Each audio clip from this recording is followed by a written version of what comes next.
I've got some money and some cocaine. Let's fucking do this. If you're still listening, this is our final transmission.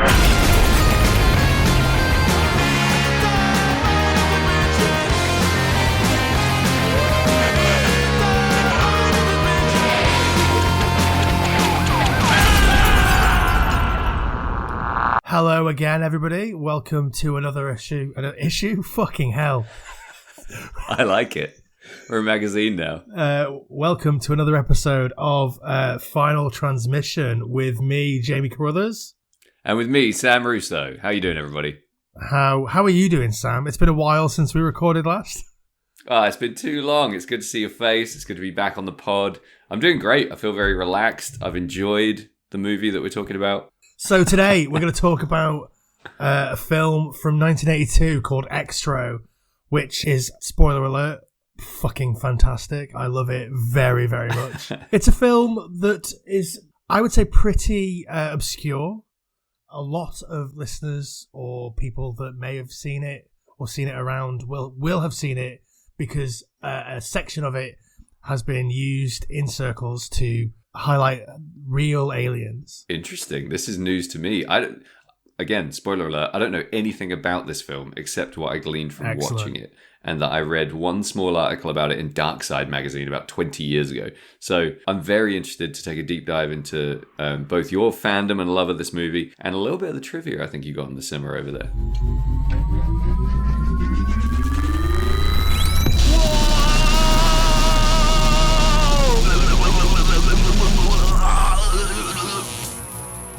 Whoa, holy shit. I guess that's why they call it Phantom Power. Jamie. Yes, mate. Guess what? Go on. Final Transmission, this podcast that you are very much a part of, is brought to you by Red Scare Industries, Chicago and the world's greatest record label. Holy shit. That's cool. That's pretty great. Why do we love Red Scare? 1,000,001 reasons. Mainly the music. Out now on Red Scare, we've got Head Full of Snakes by the band Tightwire.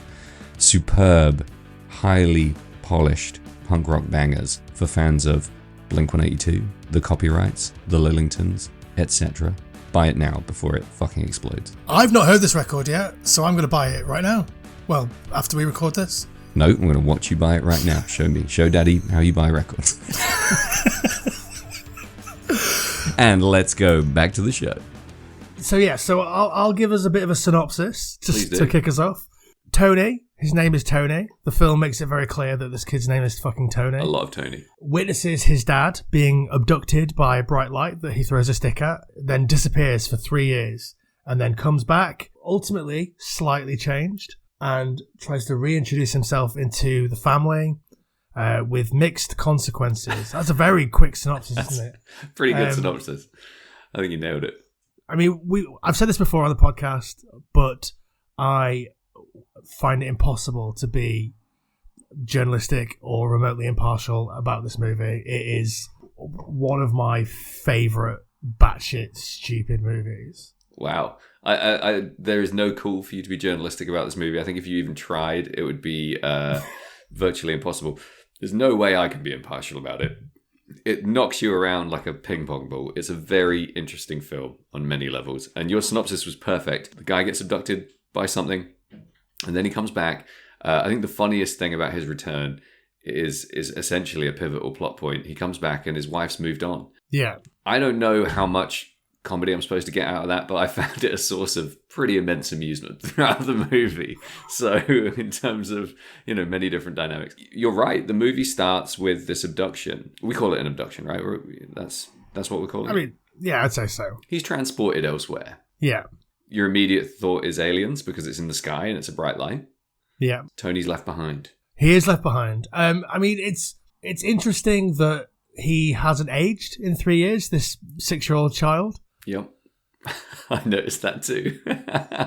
I was wondering if maybe the intro that we see, the abduction, or the whatever it is that happens, we're seeing Tony's dream. So in Tony's dream, Tony's contemporary Tony. Sure. This movie is batshit. It is so silly. I don't know about you, but I feel like you can smell the cocaine like wafting off this movie. I can smell something, and it's an enormous coffee table loaded with just vast quantities of every drug these guys can get hold of, I think. Director Harry Bromley Davenport, I think, is having a Scarface moment. For sure. But I didn't think that in the beginning, because we're presented with a really dour or dour. I don't know how do people say that? I think dour is the way. I say dour, but people are always saying dour. Well, a very flat, very English opening to a movie. Very kind of idyllic countryside, but super bland. You know, dad, kid, dog, stick. And then you get aliens. So that's my first surprise. Yeah. Because the performances from the outset are pretty prim and English, aren't they? That we're looking I'd at, say so. Yeah, early 80s English acting stock. These people are clearly, you know, relatively trained, I would say, as actors. But the dialogue from the outset, a little wooden, I'm going to go and say. And I might come back to that word a few times in this movie. So the appearance of lights in the sky and the exploding stick and the wind and the debris and the screaming and the saying of the word Tony many, many times, it is quite a surprise, especially if you don't know what's coming in this movie, which I didn't. The first time you saw it, did you know anything about it? No. I knew that the monster on the VHS art looked fucking terrifying. Yep. And that was plenty. That was it. That's all you needed. And this is one that I'd seen on the shelves at the video shop at TVL All-Star Video in Haverhill, shout out. And I just never rented because, I don't know, at the time, I guess it didn't tick my boxes. I also had a bit of an aversion to British horror, I'll be honest. I wasn't a huge fan of many British horror movies at the time, so I just wouldn't have gone to it. But immediately I'm in because we got aliens, and that's one of my favourite, you know, subgenres. I love a good classic light in the sky alien themed sci-fi horror movie, so I'm instantly in. Where does the movie take us after this abduction? I'll tell you where. Just really punishing levels of painfully English, grimy, dirty, mauve, taupe, magnolia, yellowy, browny England, which I always find really hard. So I tried to lean into it as much as I could, and I rode the wave. So, you know, there's the abduction, but what happens next? I mean, what ultimately happens is probably the thing that I like most about this movie, is that we're layering this weird alien abduction story on top of what is essentially a very British melodrama. Yes. About a family moving on after the disappearance of a father figure. Yeah. Or a husband figure. And I love that. I think it's just magical. Yeah. I don't know if Harry Bromley Davenport's dad left when he was a kid and he was left horribly scarred by that, or maybe one of the people that was involved in the writing of it, potentially. But this movie is about how terrifying it would be, or how horrible it is when your sort of patriarch leaves the family and maybe tries to come back, and maybe you think that they're scum now because they've been away for so long. Sure. But yeah, I mean, what happens after that? Everything happens. Yeah, everything. There are so many things that happen in this film. Yeah. I read a bit of trivia online on IMDb, which is obviously the first point of call for all trivia. They didn't really have any ideas, and they just sort of threw everything in that they liked the sound of. They thought it was all shit, but I think it all builds this weird, almost like boring touch point, but like Lynchian, like mind fuck of a movie where you're looking for a deeper meaning. You're constantly looking for a deeper meaning, and you could probably find one if you continue looking hard enough. Yeah. But there is no deeper meaning really beyond the fact that maybe there's some trauma in someone's life somewhere that has informed this story. But yeah, let's talk about let's sort of just attack each vignette as it comes. So obviously the thing happens at the beginning, and Tony's dad disappears. They're living their lives afterwards. Tony's having these horrible dreams about his dad. There's a couple that are driving down the road in, I don't know, Hertfordshire or somewhere like that. Somewhere near to London, but not London, I think is the vibe. And somewhere sort of southern and provincial. And they see this fucking horrible creature in the road, and they hit it with their car. But it's fine, and it kills them, and that's that. But the creature, let's not blow by the creature. I mean, it sets its stall out early, this movie, as being completely fucked. I mean, that thing is, I mean, I assume it's a person on all fours crawling, but made to look backwards, right? Made to be sort of inverted. And then with their head kind of twisty on the other, and all like grey and strange looking. I thought it was terrifying in the headlights. If I was to guess, I think that is someone walking sort of crab-like on their back. Right. So their arms are extended behind them, and they're sort of crab walking, and the face prosthetics are on the back of their head. Ah, okay, interesting. So you've got this sort of weird, animalistic, not humanoid sort of movement. Sure. But it is fucking terrifying. So that's actually the moment. I sent you a GIF like before, just to give you a bit of an idea of what the film was like. And that was enough of an idea. Yeah. So that GIF and that moment is, if you Google real life alien invasion or something like that, it's like the sixth image. So I think Really? people are using that as real. Right. Okay. Someone somewhere has snipped that out and been like, "Hey, this is real," and then other gullible twats have believed that. Interesting. I mean, the thing about that happening at that moment, the thing that it coupled with for me is the opening music in this movie is absolutely brilliant. The little synth riff, it immediately made me think of the darker episodes of Red Dwarf. Yeah. You know, anytime there's any kind of darker subplot in the real good Red Dwarf series, the middle, whatever, 4 to 6, there's that very, very similar. I used to think it was kind of Dark Star influenced or that kind of thing, but it has to come from stuff like this. It's even got the little trill that sounds a bit X-Files, a bit, a bit very much, strange, spacey kind of, everyone's experimenting with theremin and, synth noises. Couple that with this creepy, crawling, upside-downy, backwards flesh creature that's just dropped out of the sky, like you said, in the fucking woods in Surrey in the headlights. It's really visceral, and straight away it tells you this isn't a classic alien abduction movie, and it's not a British melodrama. It's a lot more and all at once. It's pretty full on. So your alien immediately dispatches the man from this relationship, and then goes off to the car, kills the woman. Mm-hmm. I think we're kind of left to believe that that's the end of that little scene. Yeah, he kills them both, but he doesn't become a human man until a bit later, does he? No, not till much later. So they leave it there. Yeah. That's where that scene ends, and we go back to, we basically go back to, first the guy gets his eyes zapped with the weird tentacle thing out of the alien guy. Then we're going back to the old house where he was first abducted from. Yeah. And somehow sort of 13 minutes of this movie have passed. And you're just, I think, as a viewer who isn't really necessarily used to this kind of movie specifically, drenched in pretty horrible, greasy kind of fear. Like, there's something really scary to me about these things happening in England in the 80s. I don't know why, it just makes me so uncomfortable. Yeah. And then we get like essentially a mega babe with a shotgun 13 minutes in. So where does that come from? Do you know what I mean? Like, we're going from like horrible, grisly alien guys in the provincial leafy wilderness of England in the grisly dark, and then we've got this woman who's living in this house running around with a shotgun trying to shoot the alien that's invading her house. Doesn't feel like a reach, but it's wild when you lay it out in a synopsis. She's blonde in a nightie running around with a shotgun. And one big thing I noticed in that scene that really depressed me was the pink shower mixer hose. Do you remember those? Yeah, Oh my I definitely God. do. Too close to home, dude. Too real. Too fucking real. But that whole scene is great. We get to see incredible creature effects of this tentacle flying out of the alien's mouth and sucking or blasting in, we don't know, some kind of transmission of fluids with her belly. No, his belly opens up and the tentacle comes out to her mouth. That's it.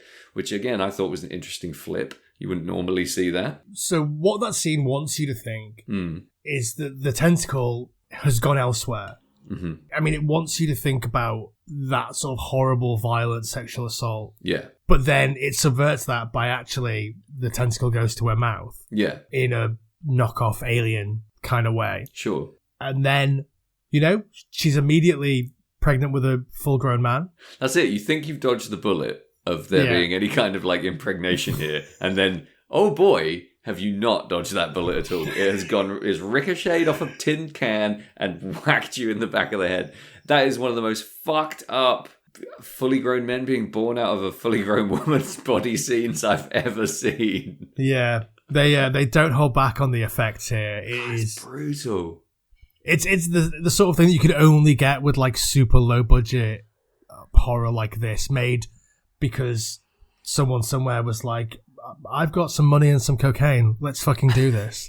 Yeah. So like basically Tony's dad, Sam, climbs his way out of this woman's birth canal, an entire torso ultimately. Yeah, it doesn't stay together. Shredding her skin as he does. It's like red dog food. It's absolutely horrible. Yeah. I mean, I want to say I love it. You're going to say you love it. I knew you were. I want to. It is good. It did feel a bit uncomfortable, but in the way that it's supposed to, I think. Yeah. It wasn't funny either. I thought it was going to be hilarious, but it wasn't. It was just really unnerving. Yeah. Just really well done. It's lit in such a way that makes... I really think the lighting in this movie is good, by the way. I think they do a lot of things really well. I mean, there's a moment in that scene when she turns the light off, and then all of a sudden everything's red. Yeah. Like, I'm just gonna flick on the red light because this isn't spooky enough. In my cottage in the middle of nowhere. I like it. The birth scene for me was where I leaned forward a bit, which is normally where I would lean back. I thought, if you're going to pull off this fully grown dude coming out of this fully grown woman, and you're going to do it in a way that doesn't make me laugh, you're making something really good here, like really clever. Yeah. And I think the music does a lot there. Shrill, scary, jarring, single note synth. Great. Really well done. I know I love that shit, and I talk about it too much probably, but it really does the job in this scene. And then we cut to something which I thought was even more disturbing. Tony's mum goes into his bedroom and pulls back the covers, and what's there, Jamie? Loads of fucking blood, Sam. He's drenched in blood. Yeah, of course. Why wouldn't he be? The kid is soaked in blood in his bed. Yeah, and the world's poshest doctor comes around and says, "Oh, I can't do posh, so I'll try." I can. Go on, bring the posh, Sam. Well, how interesting. This boy seems to be absolutely drenched in blood, with no point of origin for any wound. And then he's like, "Oh well, goodbye." absolutely insane. And his mum's like, "Oh no, what happened?" The doctor tells her, "Nothing that I can see." And she's like, "Okay, back to bed." Like, what? I'm sorry, what? I couldn't fucking believe it. So, like, one of the things that makes this film so magical for me is that it plays like a film that you enjoy because it's so bad that it's good. Right. But it's not bad. It's not bad. You enjoy it on that sort of similar primitive level of like, this is ridiculous. Yeah. And I'm having the best time for no good reason. Yeah. I think ultimately Xtro is bigger than the sum of its parts. I think they made a bad movie. And they used some great effects and some great music. Harry Bromley Davenport, the director, also did the music in that sort of John Carpenter sort of way. Interesting. Of tinkering with a synth, which I think, I mean, we'll come back to that. They took some skill and made the best movie that they could, and it's super earnest and it feels like it should be bad, but it isn't. It's like it's so bad that it's good, but it's not bad. It's good. Yeah. Does that make any sense? No, that sums it up perfectly. And the thing that nailed it for me, I think the best line in this whole movie, and the best delivery for sure in this whole movie, happens in that blood scene, and it's really subtle. So, is it not, "You crazy maniac"? I mean, that's phenomenal too, and that has its place, in the kind of ranking order of great lines in this movie. But it's so easy to miss, and I actually rewound it and watched this scene again, because again I was like, why aren't I laughing? This kid is drenched in gore, and he's just laying there, kind of not smiling, but not really too bummed about it. The doctor doesn't really seem to give a rat's ass about what's going on, and the mum just cleans him up and sends him back to bed. But when they pull down the sheet and he's covered in all this blood, and it's that really bright red hammer blood, he looks at his mum and says, "Daddy sent it." Yeah. And that's the scariest line in the movie. That's so cosmic horror, and it's so completely unexplainable and so perfectly delivered. Daddy sent it. I mean, it really fucked me up. It gave me genuine chills. Yeah.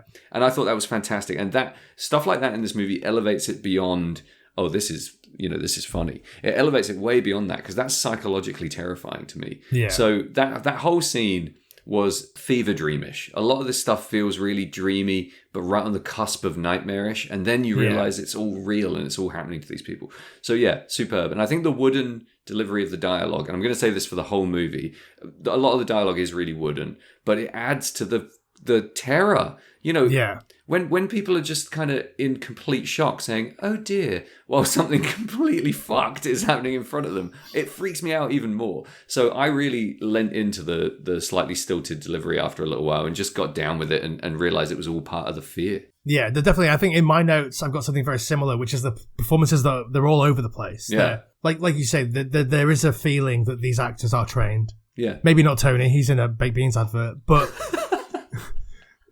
Excuse me, let's not belittle baked beans adverts. He's in that advert from the 80s. Where Does he say beans means Heinz? Does he do that? Or I think it's either that or like a shredded wheat advert. Oh, he's God. like... It's that level of performance. You know what I mean? He's such a cockney geezer in this movie, though, isn't he? Yeah. He's such a little, oh no, I've gone done it again. Oh no. He's so cockney. It's and his mum's posh-ish. His dad's like fairly Middle English, I would say. And he, for some reason, he's like, oh, hope you do, apples and pears. Like, he's such a little cockney.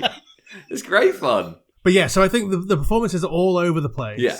There's a tendency to assume that they're bad or to think that they're bad because of that. Yeah. But you're right. All it does is it just feeds into this weird feeling of like otherworldliness. Like you're watching something that you're not supposed to be watching. And like I buy the performances mostly, but they're all stupid. But I buy wanting to ignore the blood on your son because he hasn't got any wounds. Yeah. Where's the blood come from? Yeah. Maybe he's just been out skinning goats again. Who cares? But like... Who cares? I'm tired. That's the thing. When she leaves, she shuts the door and she says, sleep well, love. What? No, probably not gonna. Daddy sent blood. Like, what are you saying? But again, I didn't laugh. I was just like, fucking sleep well, love, is all you've got to say. I want more. I wanted to know more about this fucked up family. And all of these house shots are fucking horrible, dude. The geography of this house is so confusing. It's really dilapidated, but it's hanging together. Like, they're clearly living in this house. They've got washing hanging up. Do you know what I mean? There's attention to detail. But it looks derelict. It looks like they've just gloss painted everything and left it for 1,000 years. It's completely horrible. It's a horrible place to be throughout the movie. It's tight, it's dim, it's dank, the color palette makes you feel ill, and it was really unnerving. You throw that in with this stilted but wonderful dialogue, and you've got a horrible fucking place to be for the next hour and a half. And yeah, it grabbed me in ways I didn't think it would from that scene onwards, basically. Like, because it's shot with that level of detail, and it almost like, I don't know, makes me think of like, I don't know, like Kes and films like that from the early 80s, or like those the BBC like Play for Today stuff from back in the day, where it's like it's all melodrama. We're in melodrama territory, but you've just like layered this weird Lovecraftian sicko alien on top of it all. It's it's fantastic. Yeah. Why does anything happen? That's quite a big question. In this movie, I think it's driven by, if we're being a bit meta, all of this happens because they had to write a movie and they had loads of drugs. And I think there's a lot of decisions that are super obviously, originating in that mindset. Yeah. But also, I think there's some artistry in some of the decisions. I hadn't even thought of the melodrama angle. You're absolutely right. It's not soapy. It's beyond that. It is melodrama, and it is a family dynamic. And I think a lot of the why does anything happen stuff comes out of the psychology of this weird family unit, because the dad is coming back from space or another dimension, and his wife is with another man, and the other man is not like him. He's American. He's kind of brash. He's a photographer. We think that dad is what, a scientist? I think it says in the actual whatever the synopsis, but you don't hear about that in the movie. They're immediately different on many levels, and that creates a weird tension that again you would think would be kind of funny. And I have to admit, I did find some of those interactions funny, because it was like, is there going to be a three-way or a fight? What's going to happen here? Because there's a horrible, grimy, sexual storyline happening here as well. Like, people are fucking in this movie, and it's horrible. I think things happen out of the weird psychological horror of this returning alien dad and the new guy in the family and the traumatized child and the essentially vacant mother in many respects. And then you've got the vital sexual presence of Annalise, the French au pair or whatever she is, who comes out of nowhere, by the way, which is great. And then you throw all that into this weird, like, dirty London setting, and supernatural stuff starts happening. So I want to know, why are the father and son psychically linked before he does that weird sexual sucking on his inner juices bit? Yeah. Like, because obviously they are linked because Daddy sent the blood. Yes. But and he's having these dreams, which presumably is what portends the return of Sam. Mm. But then the thing that he does to him when he like sucks on his shoulder, which is unpleasant, so gross, very very sexual, yeah. And unpleasant. It's right after a sex scene as well. Your brain is in sexy mode. Yeah, it comes out of he melts the payphone first, which I thought was amazing. When he that was a dream for me. I swear I've had that dream before where I can't speak into a phone and then it melts in my hand. He's trying to speak and he can't. Phone melts, super effective. That will stick with me forever. It was horrible. Then we see Annalise and her lover. He's going down on her, but he's just sucking her thigh, which I think is foreshadowing the shoulder suck. I think it's meant to be horribly sexual. Interesting. I hadn't made that connection. I just thought that he couldn't be actually going down on her. Yeah, like you're not allowed, right? In a movie, he can't just be chumming on Beeve in this movie. He's got to be stage munching. So he's on the thigh. Yeah. But I think they linger on him sucking her thigh, and I think that is supposed to be some fucking horrible sexual foreshadowing of when Daddy sucks his son's shoulder. Dude, it's gross. Yeah, no, it's deeply unpleasant and incredibly entertaining. Very, and then there's a guy crashes into the back of a car and gets out and says, "Oh, sorry about that," and she's just laying there with her guts out. So there's that, and then we cut back, and after not gratuitous because I really enjoy it, but an enormous amount of bush and thigh sucking. Then we're back in the house, and the dialogue between the returning father, who's been gone for 3 years, and the mother is, "I'm back, you're back." Those are the lines. Yeah. I mean, can we talk a little bit about the Annalise sex scene before we move on? Just a bit more.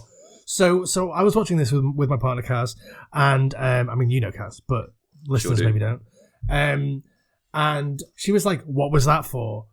And obviously it's to illustrate that she doesn't give a fuck about this family or this child or anybody. She just wants to get her end away. Yeah. And there's a really funny bit later on when she is absolutely just like goading both of them. Like, "Oh, doesn't Sam look really handsome?" Yep. She's an antagonist, I think. She is. She's kind of an agent of chaos in a few scenes. She's also, I think, I hadn't really thought of it that she doesn't give a fuck about the family, but she's totally an employee at least. Do you know what I mean? She sneaks off to fuck every time she gets a chance to. She does that brilliant delivery of the tired, don't care, hide and seek game later on, which I thought was superb. Yeah. And she's kind of phoning it in for the most part. She's not really folding that laundry. She's just fucking around with it. Yeah. So I do see her as kind of antagonistic. I don't love her performance, to be completely honest, because she's a bit inconsistent for me to really get a handle on what her motivation is. But that can be said of a lot of stuff, The motivation for her is be there, look great. Yeah, that's probably, and be French. Yeah, and she does all of those quite well. She does. She, I don't know if I've not really seen any James Bond films, but I'm aware that she is a Bond girl. Is she? On. Oh well, there you go, dude. I mean, that's a pretty crazy level of starlet or whatever horrible phrase we're using for this movie. I think she was in one with Timothy Dalton. I think the point that she serves is pretty obvious, but I do think that sex scene is kind of important because it shows us a lot of her personality. She's very playful. Yeah. She's I think dominant in that sex scene, and she is supposed to be somewhere else doing something else. So it tells us everything we need to know about her in terms of this movie, I think. And I do think the sucking foreshadows the other sucking. I'll be honest, I originally thought she was having sex with the Canadian photographer. Yeah, so did I. That's where I thought it was going to go. But she wasn't. No. So, sorry. Yeah. Did you say he's Canadian? He is Canadian. Fantastic. I take back what I said before about him being American. He's Canadian. Superb. I mean, maybe the character's American, but the actor is Canadian. Sure. After "I'm back, you're back," we're treated to another fantastic line of dialogue by who I assume is the landlady or the homeowner, who says, "I see you're walking up the stairs again." I love this character. She is amazing. She's fantastic. She is she's a trope, sure, but she also brings a bit of slapstick. She's a vehicle for some slapstick in the movie, which I like. You know, if you're going to have 2 lines of dialogue in a movie where one character says to the other, I see you're walking up the stairs again, and the other responds, yes, it helps me get to my apartment, you better do it well. And she does. She nails it. And then we get what we get in that scene as well. Again, I would be pissing my pants laughing at this dialogue if it wasn't for the fact that it has this brutal dungeon synth behind it. Yeah. Clever. That's just clever. Layer that dark, horrible, punishing dungeon music behind this ridiculous interaction between these 2 relatively comical characters. They're both vehicles for fun in this movie. And what do you get? Kind of scared. It's kind of a scary scene for no reason. And they do that the whole way through. Tony, again, is in Cockney geezer overload in the next few scenes. We get another fantastic line from our Canadian top shagger. He says, look British, think Yiddish. Which, amazing. Come on, I never heard that in my life. That's pretty phenomenal. And this is the point where, you know, if things weren't already flying off the rails at a tremendous clip, Dad starts eating the snake's eggs. Yeah. That's when nothing makes sense from then onwards, I think, in a good way. I love that. Yeah. I think anytime you say X disgusting thing happens, I'm going to respond, I love that. Because you don't see it coming. You know something's going to happen with the snake because the kid's running around with the snake. Oh, God, a pet snake, and I. And then all of a sudden, Dad's in there not just eating them, like popping them in his mouth like mini eggs. He's, crushing a grey, slimy snake egg all over his mouth. And then the kid sees him doing it. And that's when their relationship starts to change. Yeah, so the kid runs away. Tony runs away down loads of back streets. Sweating with his shirt open. So weird. So weird. He's a child. Why is he doing that? I mean... He's got his little belly out and he's sweating with his shirt open. He's like blue school shirt with the short sleeves. Yeah. Good Lord. There's no way Garth Marenghi hasn't seen this movie, by the way. Garth Marenghi was born out of this, surely. Yeah, like this, and like I guess like a bunch of like Norman J. Warren movies and stuff like Inseminoid, which I think is on the list. Oh, I haven't seen that. Inseminoid is everything that it sounds like. Oh God, I'm so scared already. Okay, I'm ready. I think I'm ready. It's like the ostensibly the sexual assault scene in this, where you think that's going to go. It's that for 90 minutes. Oh God, dude, I see what you're doing here. These aren't arbitrarily ordered, are they? You've sequenced this to soften me up, or to toughen me up, should I say, for the next. Oh, okay. This is all an exercise in desensitization, in which at the end of it we will watch a Serbian film. And you'll be like, that sounds like a good idea.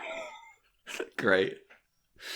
So this is the point in the movie where Garth Marenghi is making notes. There's, this is nearly halfway through the movie, and you're just sort of still kind of reeling from the opening 10 minutes at this point. And it was at this point in my viewing of the movie that I thought, this is actually really, really well paced. Yeah, definitely. Yeah. Like it takes a real lull down, but like weird shit just sort of punctuates these little moments. You get the eggs, you get the shoulder sucking, you get the snake being pummeled by the woman downstairs. Yeah. Like you get these horrible moments. The bag of wet snake. Dude, so bad. Like that whole, I figured out at this point as well what was so uncomfortable for me in this movie is the sound work, the Foley, everything is so gross. Everything's so close and squelchy. When she's eating those chocolates, there is no need for it to sound like that. That is a deliberate choice to make people like me squirm. Yeah. And then she batters a snake snake falls through the ceiling, through the light, slapstick as fuck, lands in her salad, ha ha ha. She mashes it with a tenderizer, puts it in a bag so it's just like a sloppy grey goop, and gives it back to the kid. Says, there you go, there's your snake, you little bastard. That's horrible. That is horrible. Absolutely horrible. There's the argument at dinner with the thrown bottle and your favourite line of dialogue. You crazy maniac. Crazy maniac. It's delivered perfectly. Like, obviously, it's a bullshit sentence. Right. A bullshit line. You crazy maniac. Like, those are two words that mean the same thing. So, like... I believe the delivery. Punchy delivery, really solid. Right emphasis on the right words, total conviction. He looks like he means it. I bought it. Again, I didn't laugh. I just thought, this is uncomfortable. Again, another great line from that character a bit earlier on when we see him at work doing a photo shoot. Yeah. He's photographing a beer next to a woman's foot. Yes. And says, imagine your foot has a face and smile. Yeah. Amazing. Great line. Someone must have heard that on a photography set and just put it straight in the movie. And he's talking about like pumping her leg through of Novocaine because she's been there for so long. Like, it's absolutely fucked. The following scenes were so weird and so jarring that in isolation I think they would have seemed silly. But they're tied together by this horrible, grim aesthetic that I know I keep talking about. But this, in my notes, I've written, Mum's nightie is threadbare at the back. It's fucked. Kill me. That's where I was when I was watching. I couldn't handle how shit everything was. Like the back of her nightie. And again, I think that's a sexual thing because they're kind of painting this woman out to be pretty keen, if you know what I'm saying. I think she spent a lot of time on her back, and that's why her nightie is all threadbare at the back. And it made me feel so sick what this movie was trying to tell me really subtly with the gross visuals. So I sort of thought the opposite of that. Not the opposite, but I sort of thought different to that. I thought like the dilapidation of the home and like how she sort of becomes more put together as the movie moves on. Oh, for sure. And when Sam comes back, I think she's sort of settling into a bit of a Grey Garden situation. And like in the 3 years that she's been without Sam, she's settled for this guy that is ostensibly the bad guy. Yeah. She's let her house fall to shit. She's had to employ an au pair to look after her son because she's completely checked out. And then suddenly Sam comes back and she's back with it. I mean, she doesn't know what she wants. She's all over the place. But that was my interpretation of that stuff, really. No, I like that. There's also parts of her performance that are believably all over the place. Yeah. Like, even though, some of the dialogue and the things that she does are a little bit bizarre and hard to pin down, she does act like a woman whose fucking mind has been blown. And she does it pretty well, I think, actually. And you're right, like, they do physically make her up to be more together throughout the movie. Her clothing improves. She wears more makeup. She does all the things that you would associate with somebody who's able to like get up, get dressed, put themselves together and leave the house in the morning, whereas before maybe not so much. I couldn't get a handle on any kind of like social status for the family in this movie because the house is fucked, but they have an au pair. The photographer guy's clearly making money. Do they have a cottage in the woods? Maybe. Yeah. I couldn't figure out how they were doing, which is again just another thing that makes you feel dislodged and dislocated in the movie, not knowing where you stand with the family, because movies nowadays, I think, are so keen to let you know exactly where you stand with this family. They have this car, this house, their professions are this, and therefore, here's where you are. This does none of that. I haven't got a fucking clue what's going on. And I did feel lost, and that added to the fear, I think. Then, Dad turns on the gas and just starts breathing it. Yeah, that sort of doesn't come back, really. I mean, it does come back. Comes back once, kind of, yeah. But like, Is gas food? Could be. Or does he need the gas to... Well, he doesn't need the gas to breathe, otherwise he'd need it all the time. It seemed regenerative in some way. Yeah. But my main takeaway from that was it was really effective because it made me think, fucking hell, breathing gas directly from the gas pipe would be horrible. And he's loving it. So again, it just adds to the alien weirdness. And it's not a silly alien weirdness of like, I eat coal or something weird. It's like, I breathe gas. It's bizarre. Yeah. The two things are very similar, I realise, but there are other, it's not like Coneheads weird, is it? It's like, breathing gas is fucked. And again, like the bleak grimness of the setting, there's just a gas pipe running along the side of the house and he just unplugs it and breathes it. That's what houses used to be like. Yeah. Kill me. I just can't handle this movie, dude. It's so bleak. So he explains the stuff when he's talking to Tony. Yeah. And he's like, they changed me a bit so I could live with them. Yeah. So now he's fucked. Now we know there are other beings at play as well. Yeah. A nicely placed piece of dialogue. And again, quite I don't want to say masterful, but like a really well handled growth of that backstory. He doesn't land on Earth and be like, I've been with aliens and this happened and blah, blah. He just trickles it out to a kid. Yeah. There's something really eerie about delivering that information in a way that a child can understand. Because he doesn't tell any adults. He doesn't explain it to us, the audience, as adults. He tells a child and we see it through the child's eyes. And then all the toys come to life. Yeah, of course they do. The soldier bit, the bit with his toy soldier where his toy soldier becomes a man in a toy soldier suit. Let's not sugarcoat this. This is technically very shit, but handled quite well in the movie. Like it's scary. Yeah. It does the job. It's got the felt hair. It's got a blank, shiny face. Yeah, and dead like eyes. Wooden hands. Like, and the movements are fully like not over the top robot dance, just very jerky. And yeah, it's an action man, a fully grown human action man with a machine gun. But the break-in is scary.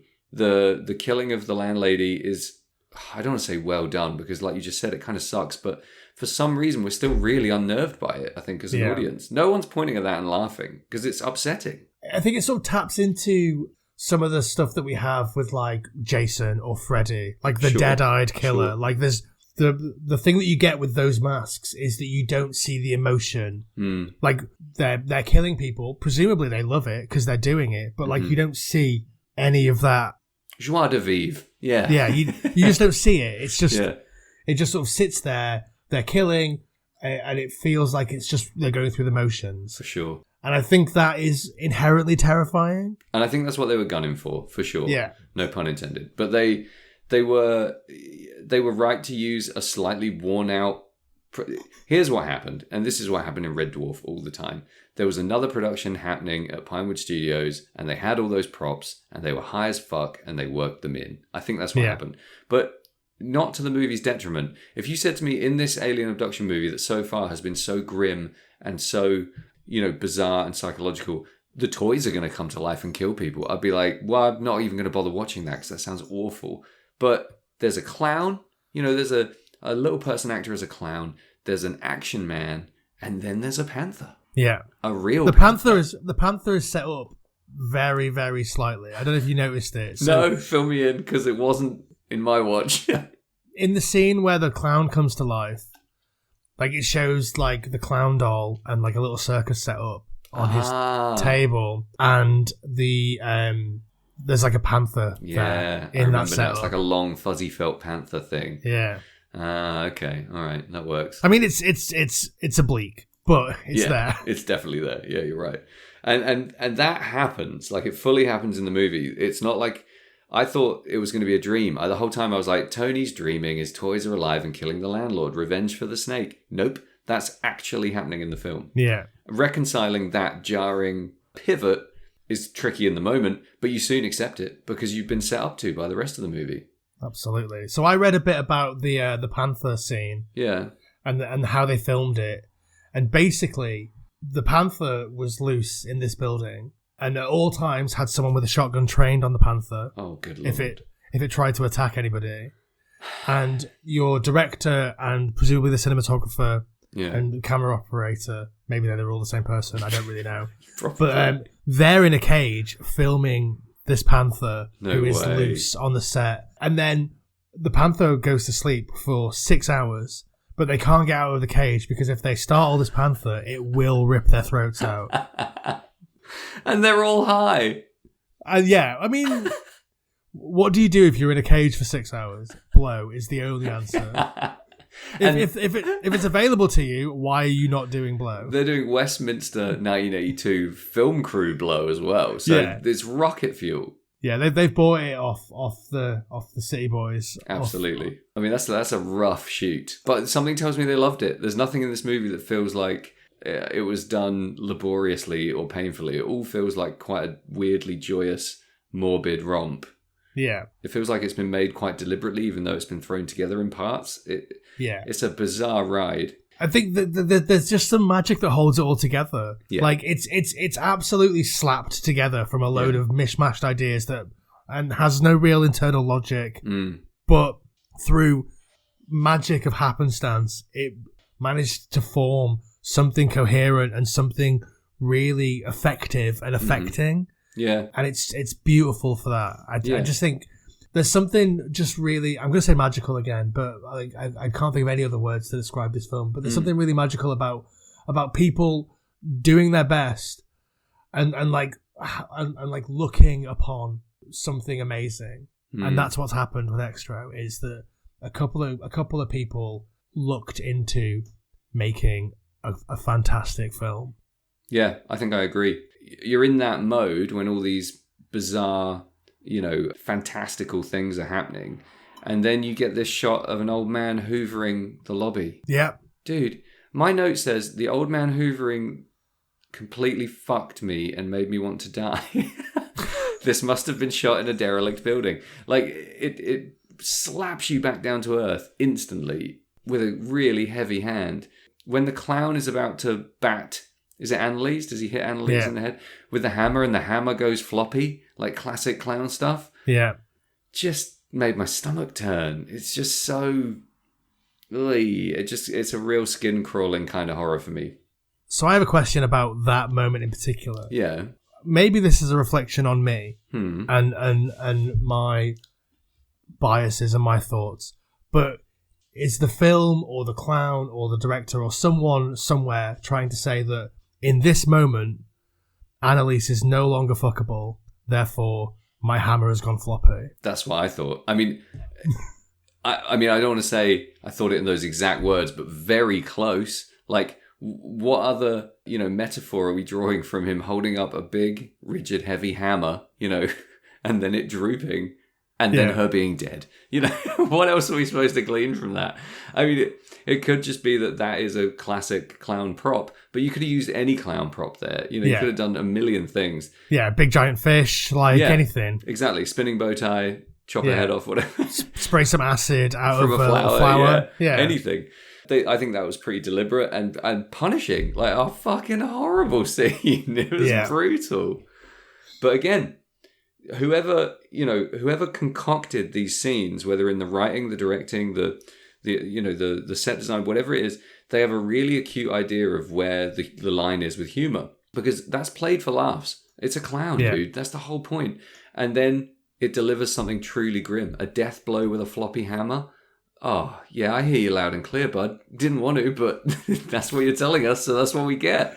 Yeah. I'm glad you picked up on that, because I thought I was being massively pretentious and reading into it, but I do think that's what they were doing. Yeah, no, I think so too. And I think, again, the magic of this film is you've got a bunch of coked up guys with a bunch of good ideas and, like, the chops to go with it, but none of the connective tissue. You don't always need bags of that, though, do you? Like the exposition that we talked about it not needing. Also, coke doesn't always kill a movie. There's a ton of movies that it has killed and a ton of everything that it's killed, including people. But it absolutely has not killed this movie. I think because they were doing shrooms too, and were probably big trippers. So if you're gonna make a movie like this on drugs, it better be multiple drugs. That's if there's any message from Xtro, it's mix your hallucinogenics with your stimulants. Yeah. Exactly. It does feel like that at times. It does feel like a hyper-stimulated, hallucinogenic train wreck of a movie in all the best possible ways. And I think this is where things start getting pretty heavy, because there's an unexplained cocoon scene. Annalise is put in a cocoon. The snake eggs that come out of the cocoon are put in some goo, and then Dad needs to go to the cottage to jog his memory. Yeah. The family's kind of fully split in that Mum goes with Dad to the cabin. Tony is just sort of ends up at the photography studio with Mr. Loverman, just sitting on his car outside in an alley. So 80s. Yeah. They figure out that potentially, they think Dad was out murdering people in the woods. So he drives the kid. The logical thing to do, take his son out into the woods to see him. And then we have this pretty phenomenal, final eighth of the movie, which was pretty astonishingly fantastic from this moment onwards for me. What do you think about where the movie goes from basically revisiting the cottage to the end? Before that, really, I wanted to maybe press you a bit on whether you think Sam is aware of what is happening. Because all the stuff with the eggs and the Annalise cocoon and the toys coming to life, although Sam sees that early on with the spinning top, and he's like, you got to learn to control this, son. Yeah. Is Tony being manipulated by the presence or whatever it is, and Sam has basically no idea of what's happening? Or is this all part of Sam's plan, and Sam wants to go to the cottage to leave Tony alone so he can enact his horrible, eggy plan? It's a horrible, eggy plan. Like I said, I've only watched it once. The way I saw it was whatever cosmic magic is in Sam is playing out in a child's way in Tony, if you know what I mean. Like, it's through the lens of his imagination. So maybe while Sam is much more adult in his killing of people and his like horrible, deformed alien visage. Tony is more childlike, so his toys come to life and do his bidding. That's kind of how I read it. I think we're thinking about it more than they did. Yeah. Definitely. But I also love the subplot that maybe it's a puppeteering thing, and maybe... Because it did feel like Sam was kind of training Tony at times. Yeah. Which I liked. Yeah, no, I thought so. I would have loved a training montage. But I think that develops into something that never fully resolves. But I like the speculation side of this. I like that there isn't, here's how it works, kid, in a classically American way of like explaining every single element of it to the point where it all seems ridiculous. You're just left with a kid whose toys come to life and a dad who's obviously a fucking monstrous alien. And that's really all you get. What do you think's going on? I'm unsure because we're supposed to believe earlier on in the film that Sam and Tony are psychically linked. Yeah. So you would assume that Sam would have some awareness of what is happening back at the house while he's away. Like, presumably those eggs are for something. So if Sam has that awareness and he's like, we need to get... Well, also he talks about doing something with Annalise that we don't really know about. He's like, don't damage her though, Tony. Or whatever it is that he says. He says like, she's perfect for this or something, doesn't she? Yeah. Doesn't he? Yeah. Yeah, I mean, I got incubation vibes straight away. Like, they're going to obviously cocoon her. She's a young woman. They're going to do something gross with her. Does that ever play out? Yeah. She's in the cocoon over the bath, laying out the eggs. That's but what happens with the eggs, though? Well, they... Well, nothing. Like, sort of nothing. It's in the little weird coda bit, isn't it? Where the mum goes back to the house... And she finds the eggs. Is? Yeah. Oh, okay. That's me being thick. I get it. I thought that was like, okay, that explains a lot. Thanks, Daddy. Yeah, so she finds the eggs and one of the protuberances jumps out and attacks her mouth. And presumably the cycle begins all over again. Hold on. Do we maybe have different endings to this movie? I don't know. What happened in your ending? At the very end of the movie, for me, the last scene is a big white room with the mother being approached by loads of Tonys, and all of the Tonys are saying, Mummy, Mummy, and reaching out to her. Yeah, that is a different ending. Whoa, we have different endings. Yeah. Nice. What happens at the end of yours? So, I guess mine is the official ending. I don't know where you found your weird ending. Interesting. But, at the end of mine, the mum goes back to the house. Yeah. She finds the fridge on its side full of eggs. She picks an egg up because why wouldn't you? Yeah. Maybe she's looking for some dippy egg and soldiers or something. Sure. She regards it for a few seconds. Oh, this is weird. And then the tube that impregnates the woman early on in the movie that leads to the ripping, horrible birth. Right. Jumps out and attaches to her mouth. She's obviously horrified. This is bad. Credits. Wow. So you got the Tony ending. Totally different ending. I mean, we'll probably need to look this up and look into it a little bit more, but it seems like there's multiple endings to this movie. So I'd read about your ending. Yeah. But I didn't know that it was like it existed. Well, I saw it with my own peepers and with no other basis for comparison. I just took that as read. So at the end of mine, we'll go back to the transformation scene and the return to the mothership or whatever happens there, because I think it's absolutely phenomenal. But after that happens, we have a shot of Bernice, her name is apparently. I don't think I even really clocked that in the movie, but yeah. She walks up this like slow incline with all these pine trees behind her, and then she sits down in this field. And so above, you've got this beautiful kind of white-blue sunset, probably like a night for day shot. And then total blackness of the trees, some green, and her like grey sweater. And it all looks absolutely beautiful. And then it cuts straight to, if I remember correctly, a like gloss-painted white hallway in a house. Again, really grim. You can literally see telephone cable just glossed white with the panther walking down it. And then it cuts to what I thought was like a mothership scene with her standing there smiling, looking down on like a room full of little Tonys. Like obviously the real Tony and then loads of kids in really bad Tony masks. And they're all going, Mummy. And she's like, hello. So I thought all the Tonys were the product of the eggs. Yeah, well, that's what clicked for me when you gave your explanation of how you thought it went. Because I hadn't put those together. I just thought like this is a kind of maybe crowd pleasy ending. I don't know, like trying to make it a weirdly happy ending. The fact that she's got dozens of Tonys now, I didn't really know what to make of the ending.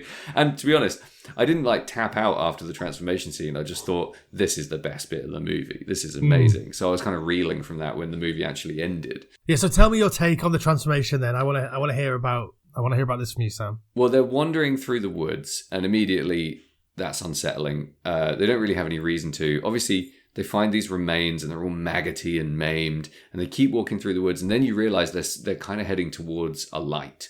The sunset, they're moving towards this light on the ridge. And that was brought in really subtly and cleverly, because I didn't see that coming, and then all of a sudden you're aware that it's there, and you think, fuck, they've been walking towards that the whole time. So I was really impressed with that in terms of the pacing and the plotting. And then there's one shot in the transformation, I think it's the first make, because he's obviously like, his skin is... Well, there's the sex scene in the house, right? We can't really go past that. They have sex in the house, and he doesn't stop when she tells him to, and then obviously impregnates her with some kind of horrible alien egg spawn. Yeah. In that scene, it's noted that he's covered in like horrible alien rotty flesh sores. Yeah. That's good. I like the effects there. But there's a moment where and this is like, it's got to be like the Wolfman. It's a throwback to like some serious Lon Chaney Jr. shit. He walks in shadow through like a diagonal cut of light, black, white, black, and he turns and looks directly at the camera, and he's got the big teeth and his face has changed. And it's so classic. It should be in black and white. It's such a perfect, throwback. It looks absolutely stunning. And then he walks off into the dark again. And he's walking again more towards the light. He's got Tony with him. There's like this scene where he's got like a pale green melty head, like a minty but grisly grey slimy head, which I think looks fantastic. And then wham, we get this fully fleshy, pulsating pumpkin head Skeletor thing standing with like twitching predator teeth and big weird eyes with the light of the ship around and behind him. The transformation is like, it's not exactly a cinematic masterpiece. You don't see anything change, but you do see these different stages of the change, and I think it's really effective. The alien looks amazing. Yeah. Tony is obviously all fucked up as well at this point for some reason. Looks like he's been dipped in acid. And then you get these incredible like abduction vignettes, kind of cuts between these scenes where you get like a backwards sparks effect. Like if you imagine a shower of sparks, it kind of goes backwards, and that's what takes them up into the ship. I thought that was absolutely brilliant, even though it's clearly just like sparks run backwards. I thought it looked amazing. And then we get the aforementioned different endings. Is the whole transformation sequence the same in your version? I think so. I mean, that all sounds familiar. Yeah. I think the end of this movie is fantastic. We talked about Splinter, how like you're moving towards a fairly fixed point. Sure. And you can't really subvert that because it's the natural conclusion for this story. And I think that stands here as well. Like it's a really natural end point for what's been happening. How else do you end it? I mean, they made fucking 2 sequels to this, which I would not watch. I did not know that. Oh my god. I would not watch them. Okay. If you value your time. I really do, and I valued my experience of this movie, so I wouldn't want to mess it up. Yeah, both directed by the same guy, but post rehab. I think this film made some money. Really? And became fairly culty successy. So someone was like, hey, here's some more money, but this time you get Jan Michael Vincent. Ooh, it's like interesting. Yeah, and the sequels are very American feeling. Oh, okay. They are in America, American cast. I might try them. One of the things that really bummed me out about this movie, as with all English horror movies, is just the unflinching Britishness of it. It adds a layer of depression to the horror that makes it a rough hang for me. I love that escapism of horror movies not being set in England. I think I do like some English horror. Let's not write off the whole fantastic genre and a lot of tremendous work. But the really grim Britishness of this was hard to swallow, like a fucking snake's egg. I think that gives you. It's like a weird level of gravitas that this film shouldn't have. It's part of the experience, isn't it? It's essential to how good this movie is that it drags you through that shit. It wouldn't work in suburbia, like in American suburbia. It wouldn't be the same. When you're watching an American film, it's like, oh, I'm watching this happen to them. Yeah, to those dicks. Whereas with a film like this, you're like, this could be me. Yeah, I could be Tony. Yeah. Where is my dad? Like, exactly. where did Daddy go? These are the questions we're asking when we watch this movie. Yeah. It does tap into that psychologically. Like anyone who's had anything like that happen in their life, we're feeling for Tony the whole way. Yeah. I'm gonna cut this out, right? But Yeah. have you ever woken up like covered in horrible goo, and the person next to you has asked you where that's come from, and you said, "Daddy." I mean, not this week, thankfully. Sleep well, darling. Sleep well, love. No, but it's the quintessentially Britishness of this movie isn't the kind of quintessential Britishness of like Last of the Summer Wine or whatever. It's not that kind of depressing. It's a whole different kind of depressing. It's so untouched. There's nothing dressed up about this. Everywhere feels real. Everyone feels real, for better or for worse. And nothing is really played directly for laughs. I wouldn't be amazed to find that the people who made this film maybe had an interesting relationship with their own Englishness. Do you know what I mean? Because they're not, there was a huge wave of English people making American movies, wasn't there? And there's a huge wave of horror becoming more Americanized in this exact period because there was so much auteurship coming out of the US in terms of, horror prowess. And we weren't doing so good. So to see this being made so deliberately in the opposite direction and to see it with such light touch horror with... Well, no, it's not light touch, is it? It feels like it is. Like you said, it being greater than the sum of its parts, it feels really artistic. But when you look back, there's a grown man crawling out of a grown woman. That's not a light touch horror movie. No, definitely it's not. It's a challenging movie, I think. That's why I'm finding it hard to characterize it. It's a very challenging watch on many levels. And to say that, I think people who really know movies say that about really genuinely complex movies. Highbrow shit. But I did find this, complex on the palate, shall we say. And... for it to resolve with this final homegoing, you feel like Sam has gone home when he goes back to the cottage. And yeah, it might be predictable to then have him being taken away on a mothership or go back to whatever dimension he was in before. But I genuinely didn't know where the movie was going because we've been throwing so many curveballs. I didn't think we were in for a big mothership ending. I thought we were in for some grisly, massive murder-suicide, if I'm totally honest. Or more than anything, I thought I was in for what we were talking about, coincidentally, in the Splinter thing where, the heavies come in and kill everyone. I kind of thought we were heading for something like that because we hadn't seen any cops yet. Maybe we were going to get some English bobbies. I was dreading it. But no, he does. He does kind of what you expect and goes up on the ship. But yeah, he fully transforms into this like uber Skeletor Pumpkinhead. And it looks amazing. I think it looks fantastic. Looks incredible. Yeah. So a thing, speaking about like how we think that the people behind this movie, director Harry Bromley Davenport and et al., he didn't eat Al, but whatever. Their interesting relationship with Britishness. Yeah. I read an interview where he basically slates like Hammer horror movies. Right. And he thinks that they're stuffy old stories by posh men that have no business telling horror stories. How interesting. And also thinking about horror around this time and Britishness, we would see a lot of that through an American lens. Sure. You've got your American Werewolf in London. You've got... I had another example a second ago, but it's flown out of my head.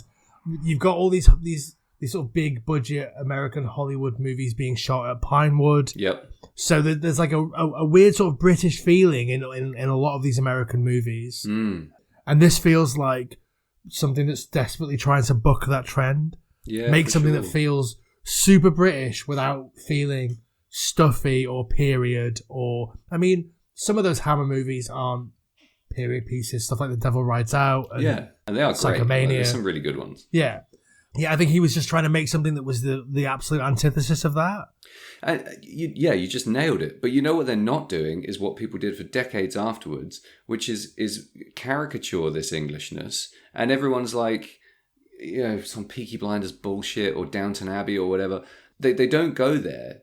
I do think it's more Shane Meadows than Shane Meadows in some ways. Like it's scarier. Yeah, it's not nostalgic because it's happening at the time, and it's not tainted by this like massive cultural diet of American media that we have now. So it's it is what it is. This Yeah. is this fucked up situation where a guy gets abducted by aliens and comes back and his wife's moved on and he has some weird eggs to lay before he goes home. How does that play out in Wiltshire or wherever the fuck they are? Like, how does that play? That's really interesting. Will you give it up, man? Nobody's out there. We're alone. Oh no, there's somebody out there. I'm picking up all this crosstalk. So, Sam, there are loads of ways, if someone out there was predisposed to, that they could support the show when you reel them off for us. Yeah, I mean, even if you're not predisposed to, maybe we can persuade you to. You could leave us a review. You could rate us on your chosen platform. You could pop along to our Patreon and chuck a couple of quid into the old piggy bank for us to, I don't know, keep the lights on. What else can we do? Follow us on Instagram at FT Horror Show. That's an easy one. Anyone can do that. You could tell your friends. That's a big one. Yeah, tell your friends, tell your family, tell your boss, tell your weird Uncle Larry, tell anyone who listen about Final Transmission. Your weird Uncle Larry loves horror films. You know he does. Like, he wants to be listening to this. He showed you Nightmare on Elm Street when you were 9 years old, when you were way too young. He was babysitting one lonely Halloween night. And yeah, we owe weird Uncle Larry a huge debt of gratitude for warping you into a horror fan. R.I.P. Uncle Larry. R.I.P. Sorry, I just killed him. So, Pour one out for Larry. So, Xtro, clearly a Jamie fave. I mean, I don't know if this has come across in the review, but I fucking love it. I'm a big fan. It holds a lot for me because it was, like you said, it was one that I saw in the video shop quite a lot when I was a kid, and then I picked it up off the shelf, took it home, and then I felt very confused as a 14-year-old boy. More confused than I already was, let's be honest with ourselves. And I took it back the next day, and then I rented it again the following week. And I rented it quite a lot when I was a kid because it confused and astounded me so much that I just needed to understand how it worked. And then I learned that it didn't work. It was just a series of loosely hanging off ideas that from the mind of some coked up 28-year-olds. But that's... And I dreamed of one day being a coked up 28-year-old. Yeah, it gave you ambition. Yeah. You know, that's enough though, isn't it, for a movie like this? It's enough to keep you going back for more. This is a movie that I can see myself revisiting, strangely, because it was completely unpleasant to watch 90% of the movie, I think, for me. I've got a lot of respect for this movie. I think it's really well done. It does things that are really brave, especially for the time. I know it's difficult to look at things through a lens of, of the time, etc., but I think it's pretty bold. Yeah. And, I think highly original. I think really brave and original together when you put sci-fi horror together is a great recipe for something really memorable. So yeah, it did exactly what it was supposed to. I think it was thoroughly unpleasant in terms of like a viewing experience. But like you said, can't look away, really interesting, artfully done in many areas. Some bits I didn't like, sure. But as a story and as an exploration of a theme, I think it really smashed it. How many pulsating egg veins out of 5 are you going to give it? I'm going to give it 4 pulsating egg veins out of 5, which feels high given how little enjoyment I took out of watching the movie. But on reflection and talking about it, I think you realize like you said, there's a lot more going on in this movie than you can really put into words if you just summarize it to a buddy. I'm guessing you're going for a full egg here. Yeah, I'm going for the maximum egg. And again, it feels high, but I just huffed a load of gas straight out of the pipe, so maybe I'm not to be trusted here. But I've been eating snake eggs all night. I feel great. Oh, well, Xtro. A different kind of fun to what I'm used to in a horror movie, and a whole new level of heaviness, bringing in many, many things that made this a very weighty movie. But yeah. Thank you for recommending it. I really enjoyed watching it with you, Jamie. Cheers. No worries. Let's talk next time about a new film, a different film. Yeah, let's do another one. Back to the video shop.